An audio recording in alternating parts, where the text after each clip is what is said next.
இவர் தான் அந்த லாரி ஓனர். என்ன விஷயம் அப்படின்னா, இங்கதான் வந்து சரக்கு ஏற்றி அவங்களுடைய கரசருக்கு கொண்டு போறாங்க. வாடிக்கை ஓடிக்கிட்டு இருக்காரு.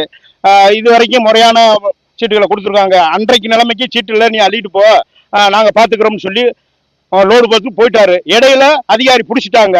அந்த அதிகாரி பிடிச்சி வண்டியை ஸ்டேஷன் கொண்டு போயிட்டாங்க. இது வரைக்கும் எந்த ரெஸ்பான்ஸும் அவங்க கொடுக்கல. இந்த குவாரில இருந்து பாவம், அவர் கஞ்சிக்கில்லாதவர், அவர் தான் ஓனர் டிரைவர், ரொம்ப அப்புறாணி. நாங்க இவருக்கு சப்போர்ட்டா வந்து நாங்க வந்திருக்கோம். அந்த ஓனர் வந்து எங்களுக்கு ரெஸ்பான்ஸ் கொடுக்க மாட்டேன்றாங்க, எங்கிட்ட பேச வர மாட்டாங்க. எங்களுக்கு லாரி எடுத்து கொடுத்தா போதும், வேற ஒண்ணுமே இல்லை. அந்த குவாரிக்காரங்க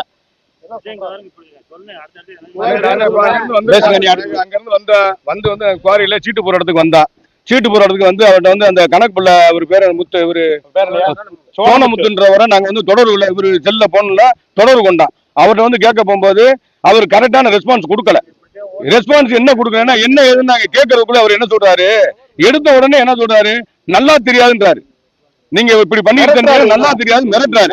இதுக்கு நாங்க இது பண்ணிக்கிட்டு தான் உங்களை, இதுக்கு எல்லா பேரும் நாங்க சங்கத்துல வந்திருக்கோம். நாங்க வந்து வடக்கு சங்கம், சரி மஞ்சமலை சிப்பர் லாரி உரிமையாளர் நல சங்கம். நாங்க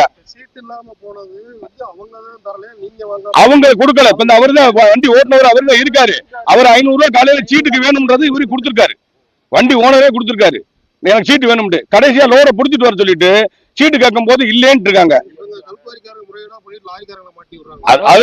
அதேதான் இதை வந்து நம்ம கேட்க போனா மிரட்டுறாங்க. ரெண்டாவது வந்து நாங்க வந்து கேட்க போகும்போது என்ன சொல்றாங்க, நீங்க சீட்டு இல்ல, நீங்க போங்க, சீட்டு ஒன்றும் பிரச்சனை நான் பாத்துக்கணும்னு இவர்கிட்ட சொல்லிருக்காங்க. இவரு தான் அவரு வண்டி ஓட்டுனவர்.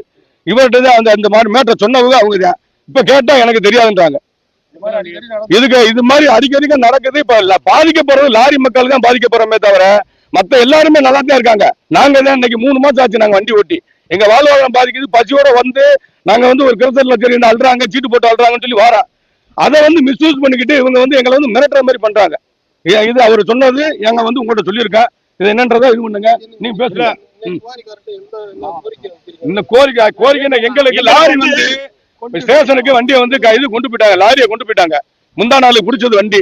இது வரைக்கும் வாடிப்பட்டி ஸ்டேஷன்ல வண்டி நிக்குது. இந்த கோரிக்கையாரவங்க யாருமே எந்த ஒரு ரிஸ்க் எடுக்கல. இவங்க தான் போக சொல்லியிருக்காங்க, இவங்க தான் போக சொல்லியிருக்கு.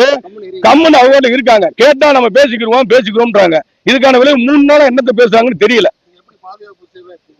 பாதுகாப்பு என்னன்னு நாங்க பாதுகாப்பு சொல்ல, எங்களுக்கு பாதுகாப்புன்றது எங்க லாரிக்காரர்களுக்கு முறையான சீட்டை போடுங்க. முதலமைச்சர் சொல்லியிருக்காரு, அவங்க இந்த கனிம வளத்துறை அமைச்சர் பேசியிருக்காரு, எல்லாம் செய்திருக்காங்க. இதுக்காக நாங்க மெயினாக நிப்பாட்டி வச்சிருந்தோம், மரியாதை கொடுத்து நாங்க நிப்பாட்டி வச்சிருந்தோம். இதெல்லாம் கரெக்ட் ஆகி வரட்டும், அது வரைக்கும் நம்ம கொஞ்சம் வெயிட் பண்ணுவோம் அப்படின்றக்காக நான் வெயிட் பண்ணேன். இன்னைக்கு வந்து நாங்க போட்டுட்டா நீங்க வாங்க, எல்லாம் இருக்கு, பக்காவா இருக்குன்னு சொல்லி வர சொல்லிட்டு இவரை வந்து இந்த மாதிரி ஒரு மிஸ்யூஸ் பண்ணிட்டாங்க.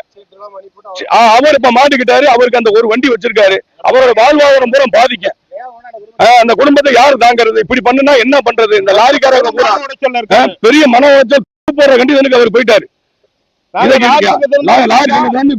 ரெஸ்பான்ஸ் கொடுக்க மாட்டாங்க, எங்களை மிரட்டுற மாதிரி பேசுறாங்க.